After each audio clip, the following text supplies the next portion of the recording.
नमस्कार, जनादेश की खास प्रोग्राम शख्सियत में एक बार फिर से आप सभी का स्वागत है। मैं हूं आपके साथ प्राची सिंह और आज के शख्सियत के प्रोग्राम में हम बात करेंगे एन.आर. नारायण मूर्ति जी की। जी हाँ, भारतीय बहुराष्ट्रीय निगम इंफोसिस लिमिटेड की स्थापना के पीछे कई प्रतिभाशाली दिमाग में से एक हैं एन.आर. नारायण मूर्ति, जो कि समकालीन समय के सबसे बड़े भारतीय उद्योगपतियों के बीच गिने जाते हैं। इंफोसिस एक बहुत बड़ी सूचना प्रौद्योगिकी कंपनी है जो कि व्यापार, परामर्श, सूचना प्रौद्योगिकी और आउटसोर्सिंग सर्विस प्रदान करती है और नारायण मूर्ति ने इसकी सफलता सुनिश्चित करने में जबरदस्त भूमिका निभाई है।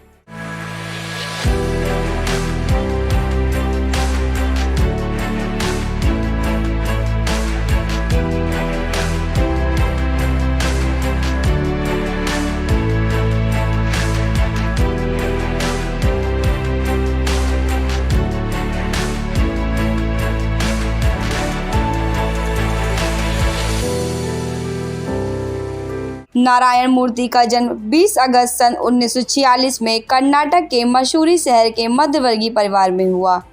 इनके 8 भाई और 1 बहन हैं। इनके पिता स्कूल शिक्षक और चाचा नागरिक सेवक थे।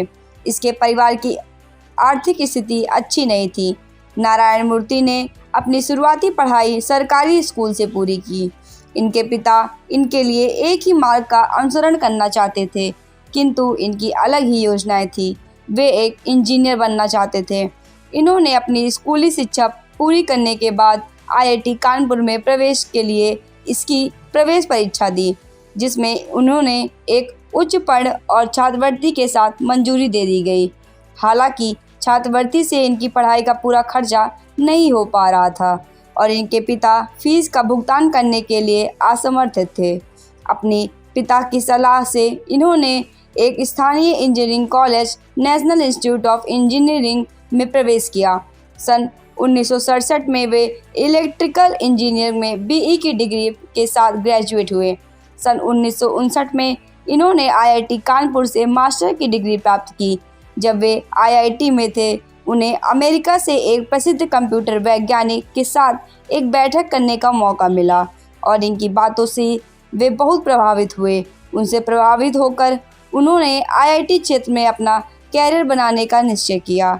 उनका पाठ्यक्रम पूरा होने पर उनके लिए नौकरियों के ऑफर आने लगे। उस वक्त भारत में कुछ ही लोग कंप्यूटर विज्ञान से ग्रेजुएट थे।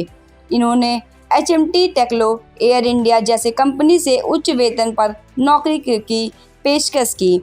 हालांकि इन्होंने आईआईएम अहमदाबाद में नौकरी करने के लिए सारी पेशकशों को ठुकरा दिया। जब वे आईआईएम में प्रोफेसर में से व्यक्तिगत रूप से संस्था में एक दिलचस्प नौकरी के अवसर के बारे में उज्जवल जवान आदमी के लिए बात करने आए थे। इस तरह इनका शुरुआती जीवन बहुत ही संघर्षपूर्ण रहा। नारायण मूर्ति के कैरियर की शुरुआत आईआईएम अहमदाबाद में से एक प्रमुख सिस्टम प्रोग्रामर की स्थिति से हुई। वहां उन्होंने एक टाइम शेयरिंग कंप्यूटर प्रणाली स्थापित करने का काम किया। आईआईएम अहमदाबाद भारत का पहला और हार्डवेयर एंड सॉफ्टवेयर के बाद विश्व का तीसरा बिजनेस स्कूल है जिसने एक टाइम शेयरिंग कंप्यूटर प्रणाली को स्थापित किया। वे आईआईएम में काम करने में व्यस्त रहते थे, किंतु अपना काम पूरा ज़रूर करते थे। वे वहाँ एक दिन में 20 घंटे काम किया करते थे और बहुत कुछ सीखते थे। आज भी मूर्ति ये मानते हैं कि उनका व्यावसायिक जीवन में कुछ बन सके, जिसमें उन्होंने अपने सपनों को पूर्ण किया। उन्होंने सन 1970 के दशक विदेशों में काम किया। कुछ वर्ष उन्होंने पेरिस में बिताया, जिससे उन पर गहरा प्रभाव पड़ा। शुरू में वे एक कंप्यूटर वामपंथी लेफ्टिस्ट थे जो संवाद का समर्थन करते थे। बाद में उन्होंने दयालु पूंजीवाद और रोजगार का बड़ा पैमाने के पर निर्माण करने के लिए अपने विचारों और निष्कर्षों को बदल दिया, जो कि गरीब उन्मूलन का एकमात्र व्यावसायिक तरीका था। उन्होंने पश्चिमी देशों से बहुत कुछ सीखा, लेकिन अंत में वे भारत में ही रहना चाहते थे और अपने देश में ही अपनी खुद की कंपनी शुरू करना चाहते थे। उन्होंने एक कंपनी शुरू की जिसका नाम सॉफ्टोरिक्स था, जो कि 1.5 साल में ही असफल हो गई। तब वे पुणे में पटनी कंप्यूटर प्रणाली में शामिल हुए। नारायण मूर्ति में बहुत ही कम उम्र से ही महानता के लक्षण विद्यमान थे। एक उद्यमी बनने के लिए उपक्रम करने से पहले उन्होंने पुणे में पटनी कंप्यूटर सिस्टम के साथ काम किया। उन्होंने हमेशा से ही एक उद्यमी बनने का सपना देखा था और उनकी एक बड़ी कंपनी का निर्माण करने की आशा थी, जिससे देश के युवाओं के लिए रोजगार के अवसरों का सृजन हो सके। उन्हें भगवान द्वारा एक प्रतिभाशाली दिमाग और चतुर व्यावसायिक समझ उपहार में मिली। उन्होंने फिर से एक उद्यमी बनने का फैसला किया। सन 1981 में पुणे में 10,000 रुपये की पूंजी के साथ 6,000 अन्य सॉफ्टवेयर पेशेवरों के साथ एक टीम बनाकर अन्य company Infosys consultation private limited, जिसे इंफोसिस लिमिटेड भी कहा जाता है, का निर्माण किया। सन 1983 में कंपनी का मुख्यालय पुणे से बेंगलोर में स्थानांतरित हो गया। मूर्ति इंफोसिस से सीईओ बने और सन 1981 में इन्होंने इस पद पर कार्य किया। सन 2000 में सह संस्थापक नंदन नीलकणी के अध्यक्ष के रूप में उन्हें सफल बनाया। सन 2000 में वे बोर्ड के अध्यक्ष और सन 2006 में चीफ मेंटर बने। अगस्त सन 2011 में वो चेयरमैन एमरेटिस का शीर्षक लिखते हुए अब कंपनी से सेवानिवृत्त हो गए। इन्होंने डीबीएस बैंक, यूनिलीवर और आईसीसी बैंक पर के बोर्ड के दर्शक के रूप में सेवा की। वे एक परोपकारी इंसान हैं और उन्होंने सलाहकार बोर्डों और कई संस्थाओं जैसे Cornell university, Ford foundation, UN foundation और इंडो ब्रिटिश पार्टनरशिप के परिषदों पर कार्य किया। इनकी उपस्थिति में इंफोसिस के प्रदर्शन को बहुत नुकसान हुआ और कुछ वजह से उन्होंने सन 2013 में कंपनी के कार्यकारी अध्यक्ष और अतिरिक्त निर्देशक के रूप में वापसी की। 14 जून सन 2014 में वे कार्यकारी अध्यक्ष के पद से हट गए। 10 अक्टूबर तक के बिना कार्यकारी अध्यक्ष के रूप में कंपनी में बने रहे। 11 अक्टूबर को नारायण मूर्ति चेयरमैन एमरेटिस के रूप में नामांकित किए गए।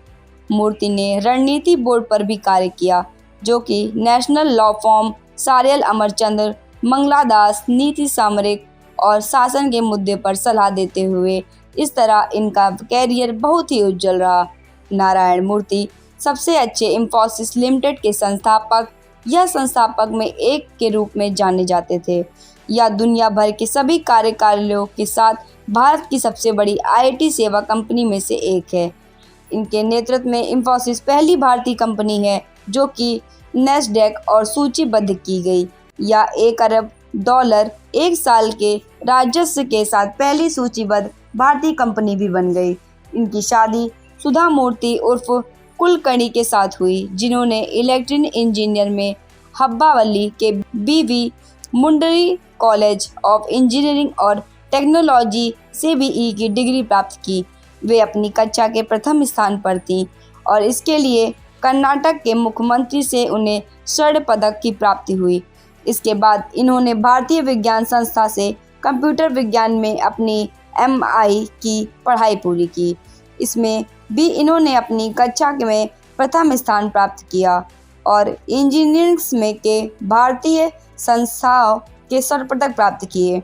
वर्तमान में वे भारतीय सामाजिक कार्यकर्ता और लेखिका हैं। इनकी यह सक्रिय रूप से इंफोसिस फाउंडेशन के माध्यम से परोपकारी कार्य जारी है।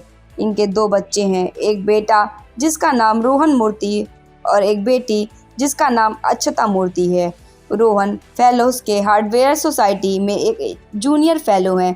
1 जून 2013 को वो अपने पिता के लिए कार्यकारी सहायक के रूप में इंफोसिस में शामिल हुए, किंतु 14 जून सन 2014 में इंफोसिस छोड़ दिया। अक्षता ने स्टैंडरफोर्ड बिजनेस स्कूल से MBA पूरे किया और एक ब्रिटिश कंजर्वेटिव सांसद ऋषि सुनक से शादी की।